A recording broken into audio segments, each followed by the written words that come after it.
Émission spéciale comme convenu donc en ce mercredi. Notre invité nous donne rendez-vous tous les ans, voire plus en quelles circonstances exceptionnelles. Stéphane Vidal, bonjour. Bonjour. Vous êtes le président de Primonial. Alors Primonial, il y a beaucoup d'actualités, notamment dans le périmètre. On a vu notamment tomber récemment des communiqués sur la prochaine session de LFDE et sur une opération réalisée autour de Icade Santé par Primonial REM. On va bien évidemment parler de tout ça. On va bien évidemment parler de Primonial.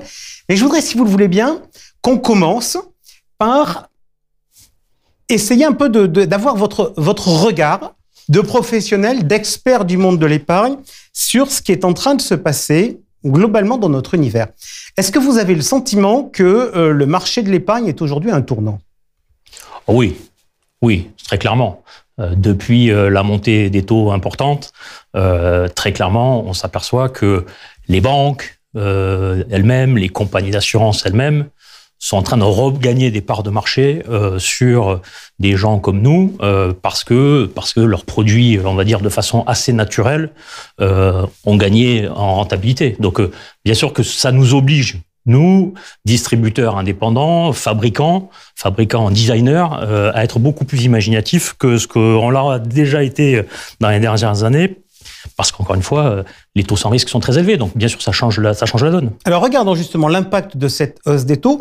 Si vous le voulez bien, on va le regarder sur différents points. Déjà, on va le regarder sur le crédit immobilier. Les taux des crédits immobiliers augmentent. Les chiffres de la Banque de France sont tombés et la production au mois de février a été en recul de 40% par rapport à l'an dernier. Fait majeur, ça vous impacte pas ? Alors, Primonial, c'est plus le financement des parts de SCPI que de l'immobilier direct. Vous savez qu'on est beaucoup plus présent sur le marché de la SCPI et donc sur le financement de la SCPI, puisque le groupe, on doit financer pour nos clients particuliers à peu près 250 millions par an. Donc oui, bien sûr, on subit les augmentations de taux des banques. Donc ça fait un effort d'épargne qui augmente. Après, encore une fois, c'est pas à vous que je vais le dire. Il y a eu une époque où les taux étaient encore un peu plus élevés qu'aujourd'hui et pour autant on achetait de l'immobilier, mais c'est vrai qu'on a peut-être été mal éduqués sur ces 10 dernières années. Donc oui, l'effort d'épargne est un peu plus important. Vous prenez un crédit sur 20 ans, vous allez mettre peut-être 50 € de plus ou 40 € de plus par mois pour acheter un bien de 100 000 € à terme.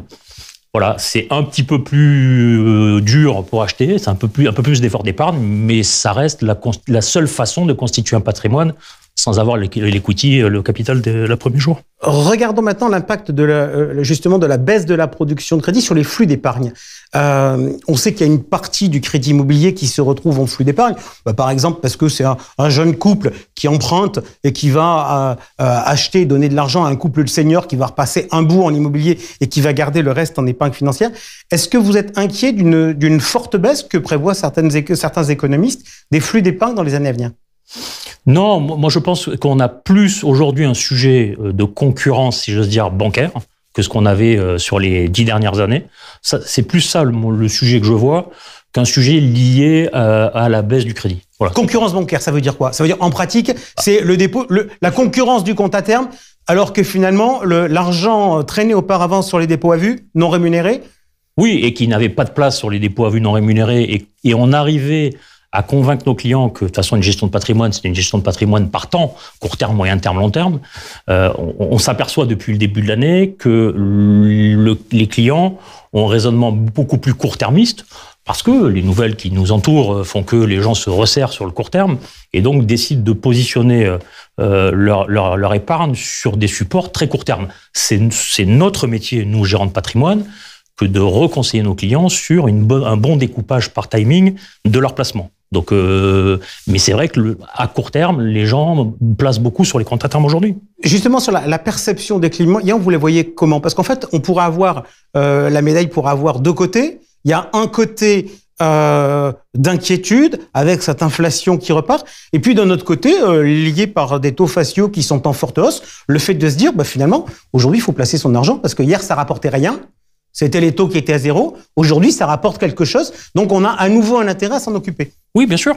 Non, mais c'est évident. Le fait que les clients se disent que laisser l'argent sur leur compte courant est aujourd'hui très dommageable, puisque quel que soit le support, on est capable, sans risque, on est capable d'avoir du rendement. Très clairement, ça, c'est un bénéfice. Nos clients sont un peu court-termistes dans leur vision, dans ce contexte-là.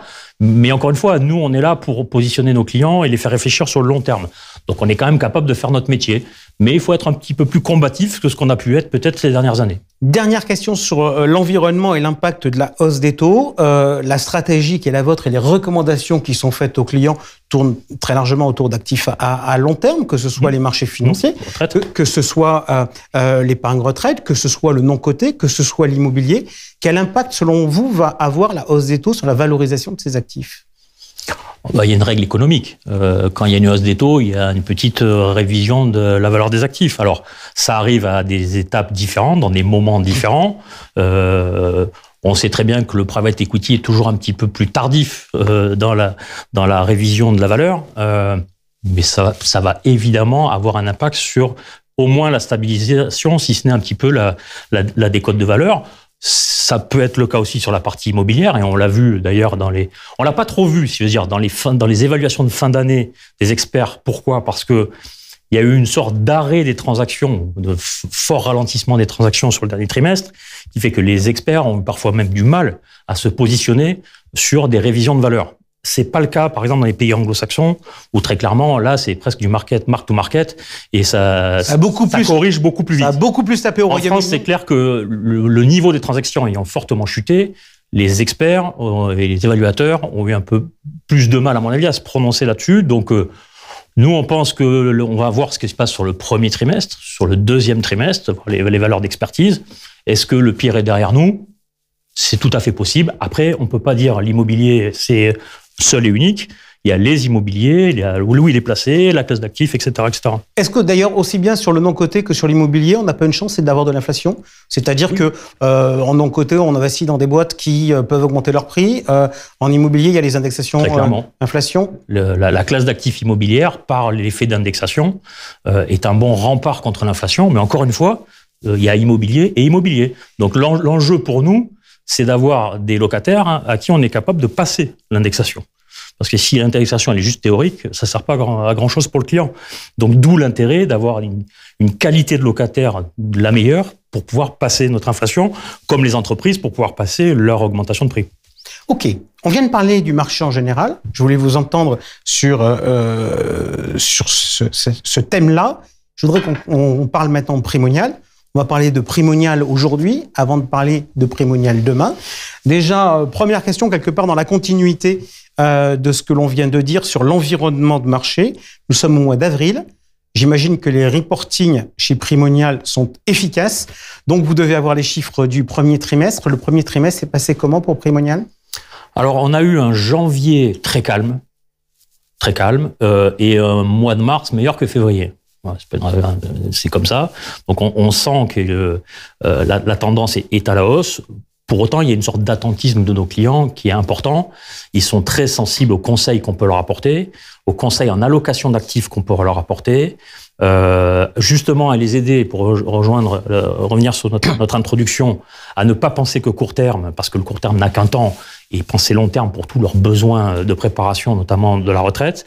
Donc voilà, donc on a eu un premier trimestre un petit peu en recul par rapport à nos objectifs budgétaires qu'on avait fixés en fin d'année, mais avec une amélioration sur le mois de mars. Et si on regarde les tendances en termes de produits, il y a des différences ? Ouais, bien sûr, bien sûr. Alors, qu'est-ce qui fonctionne bien ? La SCPI, qui a été un gros blockbuster dans l'année 2022, nous disait Grégory Frappé la dernière fois qu'il était venu dans le club des experts immobiliers. On continue sur la lancée ? Ouais, alors il y a ça se calme un petit peu, notamment par le renchérissement du coût du crédit. Et en gros, 50% des SCPI qu'on commercialise sont vendus à crédit. Donc, il y a un phénomène un petit peu de tassement là-dessus, mais il y a quand même une bonne dynamique quand même. Très forte, chez nous, très forte commercialisation des produits structurés. Ça, ce qui marche toujours très très bien et très forte avance, et par rapport à l'année dernière, et par rapport à nos objectifs saisonnalisés à fin mars. Un des atouts de la hausse des taux ? Parce que finalement, on arrive à retrouver des structurés. Auparavant, on n'avait plus de capital garanti. La hausse des taux permet de refaire des choses en structuré ? Si on veut être vraiment très franc, c'est pas le capital garanti sur les structurés qui fonctionne. La volatilité du marché nourrit, vous savez, ces produits-là. Et on fait pas beaucoup plus de capital garanti que l'année dernière. Et c'est pas le capital garanti qui change la donne. C'est une possibilité. Le luxe, souvent, c'est le choix. Le choix, c'est le luxe. Mais c'est pas ça qui tire le marché. Nous, on a une activité, vous savez, sur les structurés pour les clientèles retail et une activité pour les clientèles corporate, on va dire. L'activité retail plus basée sur des sous-jacents equity profite de la volatilité des marchés, de la capacité à faire des produits qui sont assez dynamiques, on va dire, voilà. Et sur la partie corporate, on aurait pu se poser la question, parce que quand les taux étaient à 0 et qu'on plaçait à 2 pour des clients corporate, on voyait bien l'intérêt. Quand les taux sans risque sont passés à 3 et qu'on est capable de placer entre 4,50 et 5, on se disait, est-ce qu'il y aura la même engouement des entreprises et des corporates? Et c'est très clairement le cas, parce que c'est un secteur qui évolue très fortement chez nous. Donc, fort développement des structurés, notamment sur la partie corporate. Si on fait un point, assurance vie, épargne retraite? Alors, épargne retraite normale, avec de toute façon une saisonnalité forte sur l'épargne retraite, donc on va plutôt voir arriver traditionnellement au mois de mai et au mois de juin. Sur l'assurance vie, une activité forte, mais je disais tout à l'heure, avec une ouverture sur les actifs généraux des compagnies, et pas que sur nos actifs généraux, sur nos actifs dynamiques, nos fonds eurodynamiques, puisqu'il y a une concurrence de l'actif général aujourd'hui des compagnies, mais c'est notre métier aussi que de commercialiser ce genre de actifs. Et je reviendrai sur la partie immobilière, là où on a une bonne activité, c'est sur nos UC immobilières, notamment sur nos UC immobilières de santé, sûrement dû à l'opération dont on parlera tout à l'heure, qui fait que nos clients, pour une fois, savent ce qu'ils vont acheter, alors que normalement c'est l'inverse, c'est-à-dire qu'ils nous donnent de l'argent et c'est à nous d'aller le placer. Là, ils ont eu un petit peu d'informations sur ce sur quoi on devrait placer cet argent. Alors, on va revenir sur cette opération Icade Santé en fin d'émission. Puisqu'on parle de ça, vous parliez des solutions, des portefeuilles dynamiques qui existaient, qui avaient été développés en assurance vie. On a souvent, dans nos échanges passés, parlé innovation. Ouais. Et je disais souvent, tiens, il y a plein d'innovations chez Primonial, etc. J'en vois moins qu'auparavant. Je me trompe? Oh, peut-être un peu, mais c'est bon signe. Hein. Moi, je dis toujours, quand la marque nous met la pression sur l'innovation, c'est le meilleur signe. Donc, je suis très content que vous nous questionniez là-dessus. On a fait pas mal d'innovations sur les fonds en eurodynamique. C'est clair, sécurité pierre, sécurité target euro, sécurité infra. Bon. Sur ce volet-là, et je crois qu'il faut être pragmatique, sur ce volet-là, c'est plus compliqué aujourd'hui de se démarquer des actifs généraux des compagnies, souvent un petit peu boostés. Donc là, on a plus de mal à créer la différence et il faut l'assumer. C'est comme ça. C'est pas pour autant qu'on n'a pas d'idée de créer un nouveau fonds en euros dynamique dans les mois qui viennent. Sur la partie structurée, on a créé l'année dernière, rappelez-vous, le premier fonds en euros structuré de gestion active dans le partenariat entre DS, notre activité de structurée, et la financière de l'échiquier, et qui a marché très bien puisque on a commercialisé, on doit être à peu près à 800 millions d'euros aujourd'hui de structurés basés sur de la gestion active, qui était une vraie innovation. On vient de lancer il n'y a pas très longtemps, pour un peu faire la concurrence au livret, on vient de lancer un EMTN dans l'assurance vie, garantie en capital sur 2 ans. Quel taux? 3,70 net client. Voilà, donc il y a un petit peu d'ingénierie là-dedans pour arriver à faire ce genre de choses. Donc, et c'est quelque chose qui marche bien. On a la V2 de Primopact. Alors vous allez me dire, oui, c'est pas une innovation parce que vous avez déjà fait la 1, mais quand je vois la concurrence, j'ai l'impression qu'on continue à innover, puisque certains disent qu'ils innovent, alors que je pense qu'on avait vraiment, nous, innové en mettant cette qualité institutionnelle, cette accessibilité des 5 000 euros et la liquidité tous les 15 jours. On est pour l'instant les seuls à le faire dans ces 3 critères. Donc, ça reste une innovation qui marche très bien, parce qu'on a là aussi le track de la V1. Est-ce que c'est plus dur d'innover aujourd'hui? Parce qu'on a quand même le sentiment, aujourd'hui, on revoit, la SICAV monétaire revient une classe d'actifs, le compte à terme redevient un produit, etc. Est-ce que selon vous, on est en train de revenir quelque part à une organisation de l'univers du placement qui est ce qu'on a pu connaître éventuellement il y a 20 ans? Je pense. Après, est-ce que ça durera? Donc on va pas baisser les bras. C'est pas notre genre. On va pas baisser les bras. Ça va durer un temps. Et puis il y a un temps où les taux rebaisseront et où l'ingénierie donnera tout son sens aux produits qu'on lance. Mais encore une fois, ce qu'on se dit là ne concerne qu'une petite partie de l'épargne des clients. C'est la partie court terme. Sur la partie long terme, le client, il va pas se satisfaire d'un placement à 1 an ou à 2 ans. Donc, on a encore tout notre rôle et tout notre sens à donner à l'épargne long terme de nos clients. Vous m'expliquez, on a malgré tout, à ma question, on a malgré tout quelques innovations. Vous me citez un MTN à 3,70 que vous avez lancé, un produit structuré sur un portefeuille sous gestion active. Est-ce que dans cette est-ce qu'on se focus pas trop produit? J'allais y venir. On a lancé une application qui a l'air d'être un outil. En fait, c'est pas un outil, c'est stratégique. On a lancé une application qui s'appelle All-in.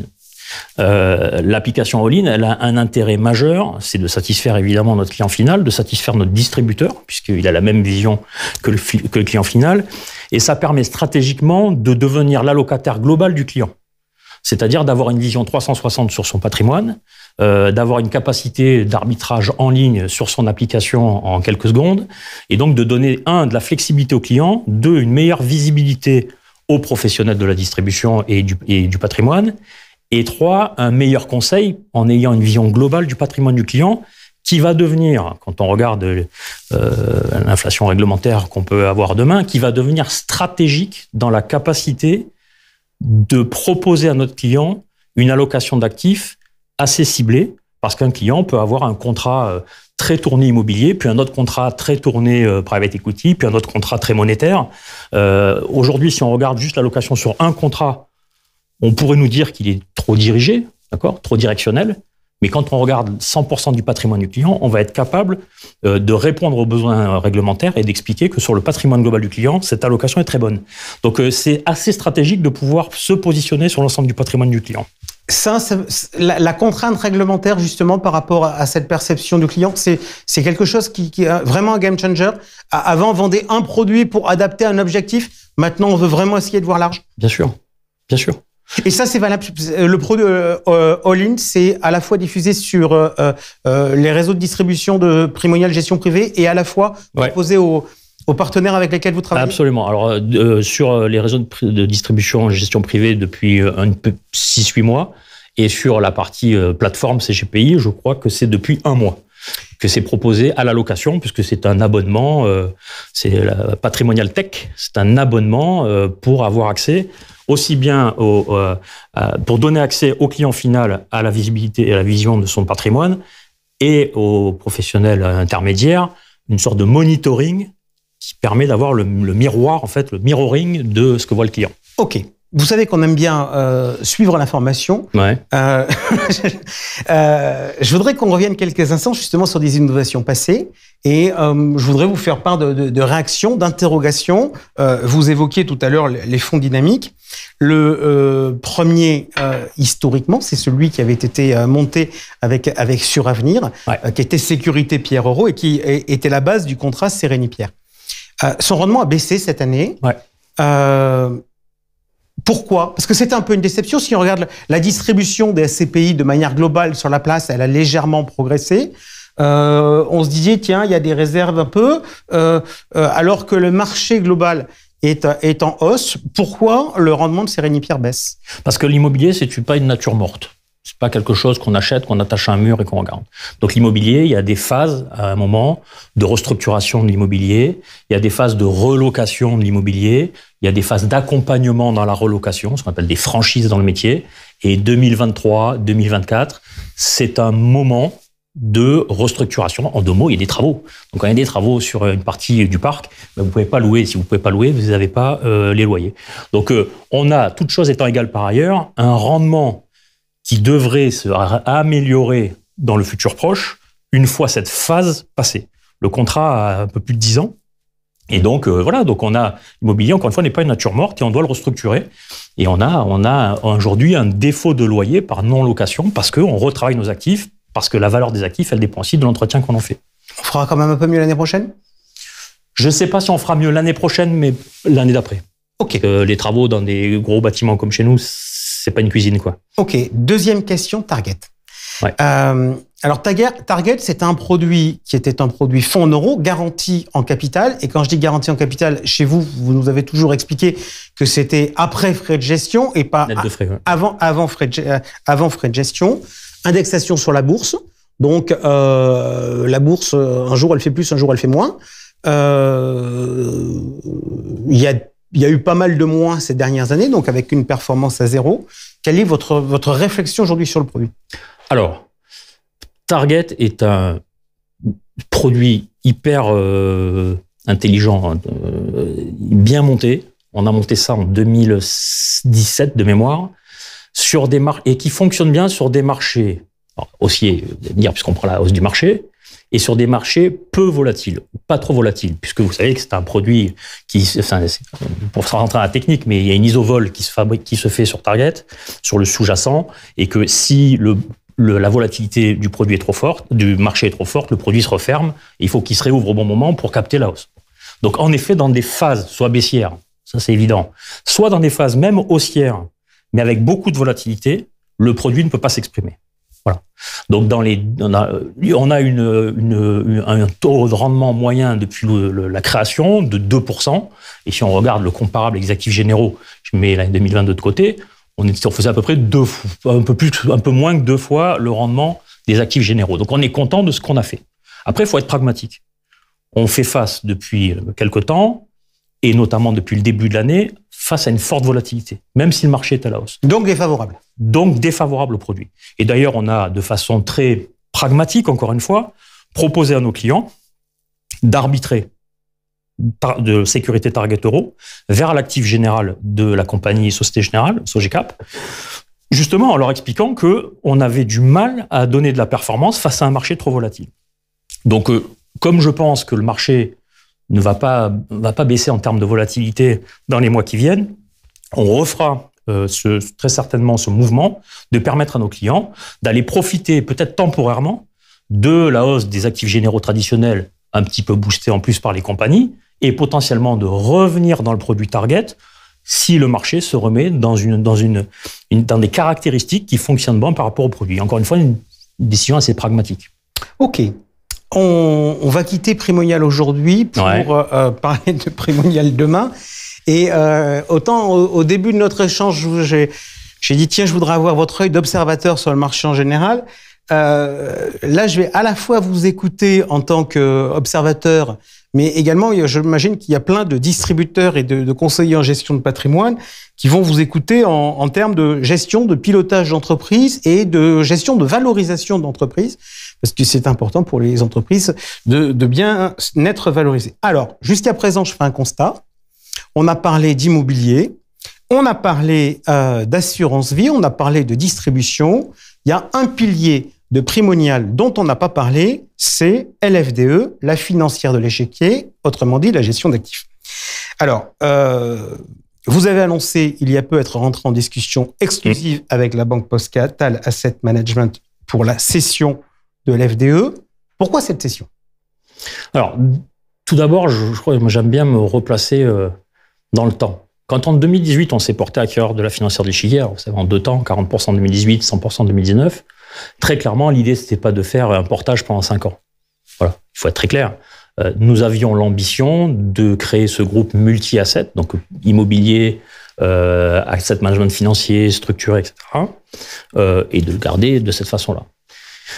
Il s'avère que la croissance du groupe et la taille du groupe, et donc la valorisation du groupe, fait que ce devenait compliqué d'imaginer de rôler l'actionnariat actuel du groupe dans ce périmètre. Juste quand on dit ça, est-ce qu'il y a aussi un problème de taille des entités dans le groupe? Parce que Primonial REM... Bien sûr, mais on l'a vu d'ailleurs dans le cadre d'une opération, rappelez-vous qu'on a failli faire en 2022, quand vous voulez confier Primonial, REM et distribution, puisqu'il y a une forte adhésion à un grand acteur de l'immobilier, la classe d'actifs asset management financier est un peu éloignée. Et donc, rappelez-vous, on avait imaginé un carve-out de l'FDE, etc. Et j'avais dit dès 2021 chez vous, un jour ou l'autre, on confiera la destinée de l'FDE à une entreprise industrielle pour le futur de l'FDE. Donc, je crois que là encore, vous savez, nous, on est très pragmatique dans notre gestion. La valorisation du groupe global avec la multiplicité de ses métiers fait que ça devenait compliqué d'imaginer de rôler l'actionnariat sur le même périmètre. Donc, on n'était pas vendeur de l'FDE quand on a été contacté par LBP, c'est un appel entrant, comme on dit. On n'était pas vendeur, mais on s'est dit, de toute façon, il est très probable que la prochaine histoire de Primonial se fasse sans LFDE, parce qu'on l'a déjà vécu une fois. Et on a eu de bonnes discussions avec les patrons de la Banque Postale. Et on est assez convaincus que cette entreprise qui va demain rejoindre un écosystème de 70 milliards d'euros, puis 100 milliards dans les perspectives de la Banque Postale, des patrons de la Banque Postale, est un très bon environnement pour LFDE et pour les salariés de LFDE, pour leur développement, et que nous, on n'aurait pas été capable peut-être de faire, très certainement d'ailleurs, à moyen terme. Est-ce qu'il y aurait une empreinte Primonial qui aurait été laissée à l'FDE ? Je pense. On a su, je crois, démontrer qu'on savait arrimer ce genre d'entreprise. On a su la développer. On a su lui donner un côté plus commerçant, plus marketing. Et j'ai des discussions régulières avec Didier de Ménestrel, qui est devenu un ami et qui en est le premier témoin. Et c'est sympa de me le dire, d'ailleurs. Je suis pas sûr, d'ailleurs, que la Banque Postale et Didier auraient fait un deal ensemble, parce que c'est quand même des parties très différentes. Et nous, je crois qu'on a pu, on a su la développer, lui donner un côté plus pédagogique, plus marketing, plus client, au-delà de la gestion qui a toujours été le fer de lance de cette entreprise. Mais le commerce est important, le marketing est important, et on aura permis. C'était pas voulu dès le départ, mais on aura permis cette continuité maintenant long terme dans le groupe La Banque Postale. Juste le calendrier, c'est quoi ? Ça devrait normalement être un closing début septembre. Ok. Vous envisagez de vous dédire à la dernière minute ? Non, c'est pas notre genre. Ok.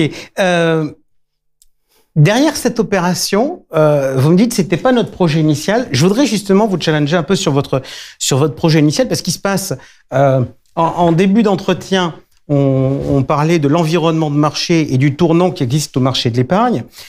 J'aimerais vous entendre sur le modèle et les choix que vous avez faits comparé au choix d'autres, un peu pour essayer de comprendre comment peut bouger le marché.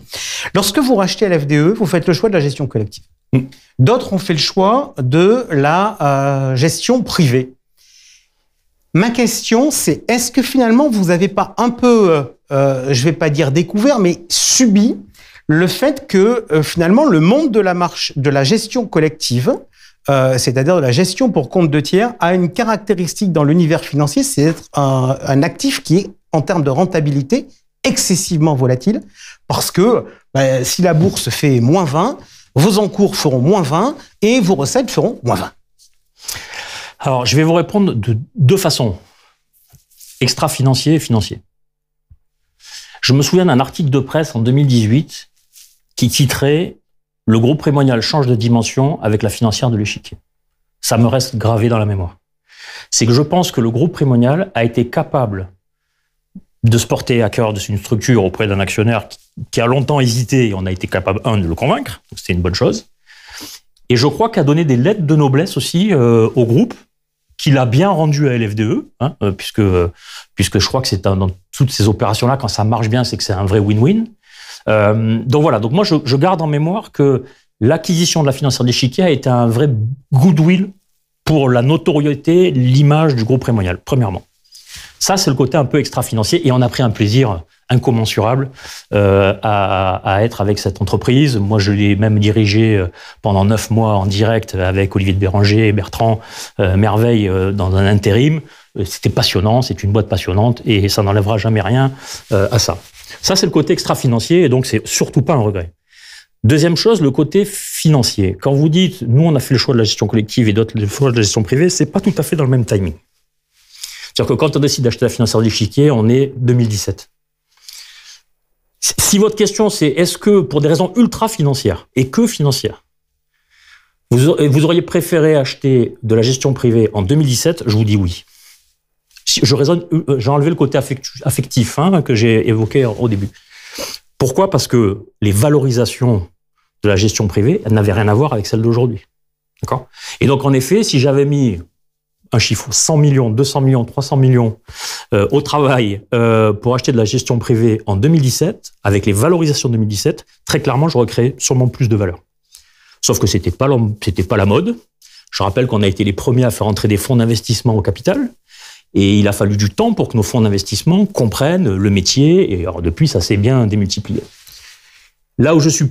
Et donc, vous voyez, de façon très transparente, oui, si je regarde purement le côté financier, si j'avais en 2017 mis 200, 300, 400 millions d'euros en gestion privée, ça aurait été une très bonne affaire. Sur les dernières années, ce que je vous ai dit chaque fois que je viens, c'est-à-dire chaque année chez vous, je trouvais que les prix étaient trop élevés et que, notamment dans un contexte de hausse des taux qu'on connaît aujourd'hui, quand vous achetez 14 fois un résultat, que vous achetez, je sais, c'est pas une rumeur, 9 fois ou 8 fois ou 7 ou 10 fois un résultat, avec un coût de financement qui est lui le même, n'avez pas la même capacité de remboursement de la dette. D'accord ? Donc, tout ça pour vous dire que la financière d'échiquier, c'est une magnifique entreprise à LBO. Parce que c'est une entreprise rentable, dont la rentabilité nette est supérieure au coût de financement, y compris aujourd'hui. Donc, on crée de la valeur. Donc, on crée de la valeur. Donc, est-ce que j'ai créé de la valeur actionnariale, au-delà sentimentale, de la valeur actionnariale sur les 4 dernières années? La réponse est oui, et très oui. Aujourd'hui, donc il y a toujours ces débats autour de la gestion privée avec beaucoup de concentration. Est-ce que la gestion privée vous semble aujourd'hui plus rentable que la gestion collective? Et derrière le sujet de la rentabilité de la gestion privée, la question de ce qui est en train de se passer au niveau de la Russie, au niveau de l'Europe, est-ce que vous considérez que ce marché doit se préparer à potentiellement une fin des rétrocessions? Moi, j'ai pas la boule de cristal. Je pense à court terme, non. Parce qu'on est assez unanime, et même la patronne de l'AMF est assez unanime avec nous tous, c'est que ça couperait une grande partie de nos clients de conseil. Parce que la rétrocession, c'est un peu le système de l'assurance, c'est la mutualisation du coût. Et que si demain matin, il n'y a plus de mutualisation du coût, tous les clients de moins de X, on ne pourrait plus les servir, si on veut apporter un service digne de ce nom. Donc je pense que ça serait une très mauvaise chose. Qu'il y ait besoin de plus de transparence, etc., tout ce que font nos instances de régulation depuis des années, très bien. Je pense que c'est pas une bonne chose, et donc à court terme, je n'y crois pas. Mais après, ça n'engage que moi. Voilà. Ok, on passe maintenant, si vous le voulez bien, au dossier IKED Santé. Alors, vous faisiez tout à l'heure référence aux articles de presse sur ce que vous avez acquis LFDE. Moi, j'ai vu des articles de presse disant Primonial REM s'offre IKED Santé. Ça veut dire quoi? Ça veut dire que vous vendez LFDE pour acheter IKED Santé? C'est la même caisse? Oui, alors là, pour tout vous cacher, la presse parfois a fait un peu des shortcuts. C'est pas Primonial REM ou Primonial qui a acheté IKED Santé. Ce sont les fonds, c'est au travers de nos fonds. On fait de la gestion pour compte de tiers. On n'est pas devenu une foncière. Hein. Donc parfois les titres de presse font un peu du shortcut. Donc ce sont au travers de nos fonds. C'est pas un deal corporate. La logique, c'est quoi? La logique, c'est que vous savez que la santé, c'est une classe d'actifs qu'on a lancée maintenant il y a un bon bout de temps. C'est une classe d'actifs sur laquelle on est très présent, puisque avant IKED Santé, on gère à peu près 11 milliards de murs de santé en Europe. C'est une classe d'actifs qui a montré sa résilience ces dernières années. C'est une classe d'actifs dont l'actif est assez diversifié, puisque c'est pas des immeubles de 200 millions chacun, donc il y a une bonne dispersion des actifs. Voilà, donc c'est une classe d'actifs qu'on aime beaucoup chez Primonial. Je pense qu'on n'était pas 14 à pouvoir faire une offre de ce genre sur cette opération-là, qui n'est pas une opération simple. Et je veux vraiment saluer mon camarade Laurent Fléché qui a mené cette négo de main de maître avec Grégory Frappé, Stéphanie Lacroix, Yann Balaï qui est le patron de la santé chez Prem. Voilà, c'est une opération assez hors norme, hein, qui a fait un peu le MIPIM au mois de mars, hein, je vous cache pas. Voilà, donc c'est une classe d'actifs qu'on aime beaucoup, c'est une classe d'actifs sur laquelle on croit. C'est quoi? Juste, il y a une logique. Vous disiez tout à l'heure l'effet de la taille. Donc, Primonial REM est gros, très gros, très présent en bureau. Donc, c'est vrai, quand il s'agit d'acheter des gros actifs, il n'y a pas beaucoup d'acteurs qui peuvent le faire. C'est une logique de rééquilibrage? De toute façon, le but est de rééquilibrer. Et aujourd'hui, post-deal IKED Santé, on sera à peu près à 40% de santé, 40% de bureaux et 20%. Ce qu'on appelle de diversification, hôtellerie, résidentiel, commerce, pied d'immeuble, etc. Donc, c'était une volonté pour nous d'équilibrer le portefeuille entre la santé et l'immobilier. Donc, soit vous le faites un par un, mais ça prend un peu de temps, et vous n'avez pas les mêmes conditions, soit vous le faites dans le cadre d'une opération aussi importante que celle-là, puisqu'on parle quand même de 6 milliards d'actifs gérés, avec une rentabilité, parce que j'ai entendu des choses cette semaine qui ne sont pas tout à fait vraies, avec une rentabilité qui va relever l'ensemble de nos fonds. Alors, ok, qui va relever, c'est un joli mot. Combien la rentabilité? 6,5 plus. 6,5 plus. Pourquoi? Parce qu'en plus, on bénéficie d'un endettement qu'on a rôlé. Et donc, il y a un endettement aux conditions passées et non pas aux conditions récentes. Donc, je dis pas que la performance de 6,5, elle est faite par la dette. La performance naturelle de l'immobilier, elle est supérieure à 5. Et après, on a l'effet de levier qui vient se rajouter, qu'on ne pourrait pas faire dans les conditions de financement d'aujourd'hui. Donc, c'est une magnifique opération qu'on ne serait pas capable de faire ou pas dans les mêmes conditions si on le faisait petit bout par petit bout, puis ça nous prendrait 10 ans. Où est-ce qu'on en est? La dernière fois, on s'était parlé, il y avait une stratégie value added, c'est-à-dire de restructuration, etc. Ouais. C'était à l'occasion du rapprochement envisagé avec Altaria. Là, on reste sur des actifs traditionnels? Alors là, très clairement, nous sommes sur les actifs traditionnels. Pour être précis, le deal ICAD Santé, ce sont à 80% des cliniques privées, MCO. Hein, d'accord, donc pas des EHPAD? Pas des EHPAD, donc qui contrebalancent bien avec notre parc existant aujourd'hui. Donc voilà, donc c'est une opération qui est structurante pour nous et qui nous permet de nous rééquilibrer. On a parlé donc des enjeux autour de LFDE, de la gestion d'actifs avec... Pardon, j'ai pas répondu à votre question sur le value add. Sur le value add, très clairement, quand on parlait en juillet 2021, quand on est venu me voir avec mon acheteur potentiel, on parlait de travaux, etc. Ça a été beaucoup plus compliqué sur 22 et ça le sera très compliqué en 23. Donc c'est pas là où on aurait vu le plus gros relais de croissance. Par contre, qu'on réfléchisse à quelque chose d'opportuniste, donc un produit plus opportuniste, plus blended, etc., c'est autre chose. Mais par contre, la partie travaux... Ok, réfléchissons maintenant, après avoir parlé d'asset management en financier et en immobilier, de la partie ingénierie et distribution. Quels sont pour vous les enjeux aujourd'hui autour de ce pôle? On a un enjeu de croissance. Moi, je trouve que on a des avantages et des inconvénients sur ce métier-là. On a un avantage fort, c'est qu'on est un marché en croissance. Vous le rappelez souvent dans vos émissions, on a un taux d'épargne en France, même en Europe, qui est élevé. Donc, on a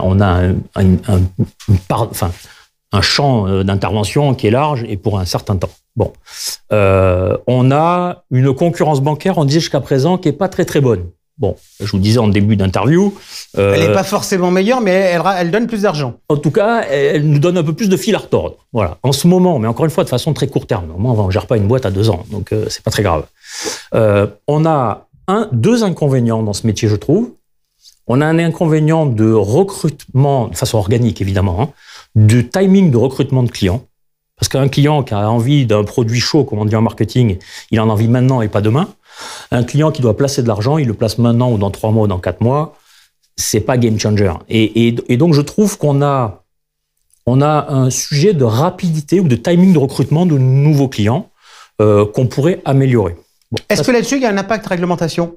On va dire très honnête, quand on va chercher un client, on passe des heures et des heures à lui faire remplir des paperasses. Non, je pense qu'une fois qu'il a décidé, bon, le process est un peu lourd et un peu plus long qu'avant, je pense pas que ce soit ça. Non, c'est que quand vous placez à 40 ans pour votre retraite, que vous fassiez à 40 ans et demi, ça va pas changer la face du monde. Bon. En tout cas, dans la vue du client. Donc, c'est pas trop ça. Le process est plus long. On va passer 1 semaine, on va passer 15 jours. Mais une fois qu'il a décidé, on va au bout. Non, c'est plutôt que c'est un produit froid, l'épargne. Et donc, voilà. Donc, je pense que ça, c'est quelque chose sur lequel il faut qu'on réfléchisse. Comment accélérer le rythme de recrutement de nouveaux clients. Et puis après, on a un deuxième enjeu, c'est le pricing power. Le marché tient à 7400 points aujourd'hui. Pourquoi? Parce que beaucoup d'entreprises ont été capables de passer des hausses de prix dans leur production et de passer des hausses de prix sur les clients. Nous, c'est pas le cas. C'est plutôt sous le sens inverse. On est plutôt à tendance à essayer, le régulateur, d'essayer d'être très vigilant sur nos tarifs. Et même si on n'imagine pas les baisser, de toute façon, on va pas les monter. Et à côté de ça, on a des coûts de régulatory, on a des coûts de digitalisation, on a des coûts de staff parce que nos staffs méritent aussi qu'on les rétribue. Et donc voilà, donc ça nous fait réfléchir sur le développement de cette business unit et de se dire qu'on doit pouvoir faire de la consolidation au niveau vertical, c'est-à-dire dans notre métier, puisque Primonial a une infrastructure qui est quand même importante, et vous voyez souvent les équipes, et vous pouvez mesurer l'infrastructure qu'on a mise en place, et qui donc peut absorber, peut amortir un new business de façon verticale dans notre métier pur. Mais je pense que notre métier pourrait s'élargir un petit peu de façon horizontale pour être capable de contrebalancer le fait qu'on recrute pas suffisamment vite de nouveaux clients. Ça veut dire quoi, vendre autre chose ? Oui, vendre autre chose, ou alors évidemment, une activité connexe à ce qu'on fait. On va pas faire du téléphone portable, mais... C'est marrant parce que ça me rappelle les échanges qu'on avait eus avec Philippe Bourguignon sur un plateau il y a de cela quelques années. Ça m'étonne pas. Ça m'étonne pas parce que quand on parle de diversification, c'est pas un gros mot. Soit on se met à faire n'importe quoi et à dire aux mêmes personnes de faire tout et n'importe quoi, et donc quand ils font tout, ils font n'importe quoi. Ou alors c'est de dire, on va s'adjoindre une activité. Et encore une fois, c'est pas une rumeur que je lance, c'est une réflexion, mais s'adjoindre une activité dont la capacité de recrutement client est plus rapide, parce que c'est un produit un peu plus chaud, mais par contre, dont le client serait très synergique sur l'ensemble de nos activités. Et sur le fond, vous avez le sentiment que, quelque part, la digitalisation n'a pas apporté ça? Parce que on pourrait dire que la digitalisation pourrait accélérer le mouvement Non, la digitalisation, elle facilite l'acte de vente. Il est plus agréable. C'est compliqué d'imaginer acheter, on n'aurait pas dire ça au feu rouge sur Amazon en 2 minutes quelque chose. Et nous, il y a 5 ans en arrière, faites 4 kilos de papier pour souscrire un contrat assurance vie. C'est votre argent. Bon. Donc, ça, c'était incontournable, le fait de rendre un peu plus sexy la souscription quand même de nos offres. Après, est-ce que c'est la digitalisation qui fait souscrire? J'y crois pas trop. Voilà. Ok. On va maintenant regarder le dernier sujet, c'est le tour de table de Primonial, parce qu'on a quelque part mené cet échange pour justement comprendre les enjeux business qu'il y avait. C'est toujours important, en plus pour les conseillers en gestion de patrimoine qui nous écoutent, qui ont eux aussi des enjeux business qui sont majeurs. Alors, il y avait eu l'opération Altera qui ne s'est pas faite. Vous avez un tour de table. J'imagine que comme tous les fonds de mon côté, à un moment ils vont vouloir sortir. Déjà, première question toute simple. Le produit de la cession de l'FDE, il va être affecté où? Au remboursement de la dette. Ok. Et le tour de table a vocation à... Le tour de table, je vous l'avais dit l'année dernière quand je suis venu, ce célèbre de mars, je vous avais dit, les fonds sont rentrés en 2019, ça dure 5 ans, il est prévu que ça sorte en 2024, donc on est dans ces eaux-là. Mais encore une fois, sans pression, l'FDE, vous voyez, c'est pas les fonds qui m'ont dit il faut vendre à l'FDE. C'est un appel entrant, on a trouvé un bon deal, on l'a fait. Bon deal pour l'FDE qui va continuer à progresser. Un bon deal pour les actionnaires parce que ça permet de faire de la liquidité. Donc on fera la même chose pour le reste du groupe dans cette épure-là autour de 2024. Est-ce que les enjeux capitalistiques sont les mêmes pour les deux entités qui restent, c'est-à-dire Primonial REM et la partie distribution et ingénierie? Alors, enjeu capitalistique, les besoins sont potentiellement pas les mêmes. En 2 mots, la partie immobilière n'a pas besoin d'argent. Quand je dis n'a pas besoin d'argent, aujourd'hui, vu la taille de notre activité immobilière, acheter un concurrent, on va pas acheter Amundi ou BNPRM, ça n'a pas de sens, et puis c'est pas dans nos moyens. Donc ça n'a pas de sens, et vous voyez qu'on est quand même capable, par la notoriété de cette entreprise, capable de faire des opérations telles que celle dont on vient de parler, qui est assez emblématique. Donc, et c'était l'idée à l'époque avec notre acheteur potentiel, c'était de dire créer de la synergie. Alors une synergie, vous voyez qu'on allait faire une synergie pour faire simple pour les travaux, bon on l'aurait pas fait tout de suite, mais en tout cas faire de la synergie de développement, ça peut être une synergie de développement à l'international, sur actifs, passifs, etc. Donc ça, c'est plus le besoin de Primonial REM. Le besoin de Primonial Distribution, pour faire simple, oui, il y a un besoin pour moi de capital pour être capable de faire ce que je vous dis, c'est-à-dire de la croissance verticale et horizontale. Pas uniquement verticale, pas uniquement horizontale, mais faire les deux. Donc, ce sont des besoins différents. Il y a des investisseurs qui sont prêts à jouer les 2 tableaux. Il y en a qui sont moins prêts, c'est-à-dire qu'un gros investisseur industriel asiatique ou américain pourra dire, moi, ce qui m'importe, c'est la partie immobilière et moins la partie distribution. Même si au bout d'un moment, l'immobilier, il faut le distribuer. Mais voilà, donc nous, on est sans tabou, et ce qu'on veut, c'est que nos activités se développent le mieux possible pour les années qui viennent. Juste, je reviens sur votre croissance verticale. Oui. Vous avez, jusqu'à présent, peu participé à la consolidation en rachetant des cabinets les uns après les autres, comme peuvent faire certains. Vous allez vous y mettre? On le fera pas, on n'a pas trop envie de le faire de cette façon-là. Moi, ce qui m'a toujours un peu fait peur dans la consolidation verticale telle que vous la décrivez, c'est le rendement coût-risque, voilà, que je trouvais pas. C'est-à-dire que nous, on fait un métier très intuitu personnel. Et acheter un cabinet pas avec un seul ou avec 2 personnes, ça m'a toujours fait peur. Alors soit vous l'achetez pas très cher, et dans ces cas-là vous prenez un risque et puis c'est comme ça, soit vous le payez au prix auquel c'est parti ces derniers temps, et je trouvais que c'était risqué. Donc, d'autres l'ont fait et très bien. Et ce sont tous des gens qu'on se connaît tous et bravo pour eux, bravo. Mais il y a des choses que je n'ose pas faire. Bon, c'est comme l'histoire des mandataires. Moi, j'ai jamais voulu faire parce que j'ai toujours peur de ça. Voilà, donc bravo à eux, très bien. Moi, je pense que si on fait du vertical, on fera plutôt du vertical dans le cadre d'un nouvel actionnariat d'ailleurs, de façon de plus grosse taille, un petit peu plus organisée, un petit peu plus structurée, pour faire face au risque justement organisationnel, un tutu personné qui me fait un petit peu peur quand on rachète un par un. Voilà. Merci beaucoup Stéphane d'avoir été avec nous pour cet entretien annuel. Mais j'ai tout dit, là, transparent, là, on peut pas dire. Non, vous n'avez pas tout dit parce que j'ai un dernier sujet que je voudrais aborder avec vous. Le nouveau bateau, Sébastien Rogue. C'est vrai, j'avais oublié. Le nouveau bateau, il sera prêt mi-juin. On a vendu l'ancien bateau, on a le nouveau bateau qui sort mi-juin, qui sera magnifique. On fera toutes les courses pendant cet été, des courses de qualification, et puis la Transat Jacques Vabre au mois de novembre, qui va être encore une magnifique aventure. Bon, et bien on suivra Sébastien Rogue durant cette aventure. Merci beaucoup Stéphane d'avoir parlé comme à l'accoutumée sans langue de bois. On se retrouve au plus tard l'année prochaine, sauf s'il se passe des choses avant. Merci à vous tous de nous avoir suivis pour cette émission exceptionnelle. Et puis, on va faire une petite pause quand même et on se retrouvera dans un mois pour l'émission normale. Ce sera de mémoire le 9 mai. Salut.